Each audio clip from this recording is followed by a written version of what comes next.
Kamusta na po ang daloy po ng mga pasahero po dyan sa PITX? Meron bang may aberya ba na naengkwentro dahil po dito sa krisis?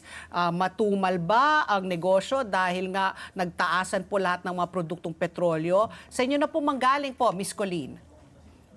Hello, magandang umaga po, no. So as of this morning po, no, nakita po natin na marami na po yung mga pasahero natin. Actually, simula pa po ito nung March 22, marami na po tayong mga pasaherong nakikita bumabiyahe sa kanilang probinsya, no.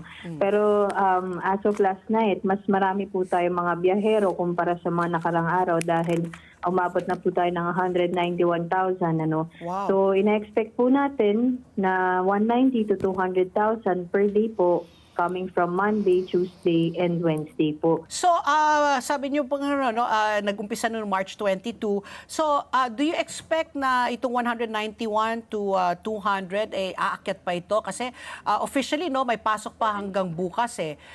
Kailan kaya yung peak?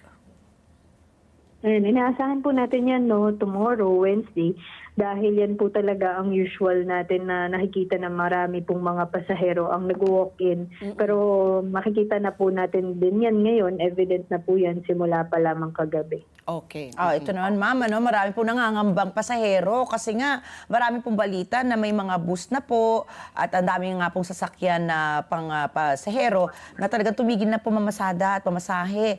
Masasabi po ba natin na sapat po yung ating mga buses ngayon para po ma-accommodate ang ating ina-anticipate na 100,000 mga pasahero po sa PITX?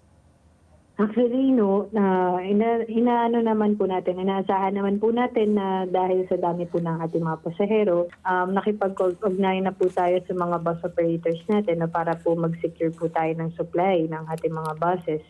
And to make sure lang po or to ensure po na yung mga pasahero po na gusto magbiyahe ay meron po tayong extra trips na nakalaan para po sa mga provincial trips natin, lalong-lalo na po sa Bicol region dahil yan po ang ina-expect natin na marami. Historic, based on last year, no, kayo ba, nakita nyo ba na tumaas, pareho lang po? Kasi ngayon po, no, talagang marami pong nangangamba na sabi nila, nagtaas yung pamasahe. Base po sa inyong datos, nagtaas ho nga ba ng pamasahe? Karamihan po ng mga bus companies. And do you see a significant increase or significant decrease based from last year's numbers? Based from last year po, may significant increase po tayo this year dahil po last year, mas mababa po rin yung daily average natin. Pumapalo po tayo ng 150 to 160,000. Ngayon po, umakyat na po ang bilang natin to 170,000 daily.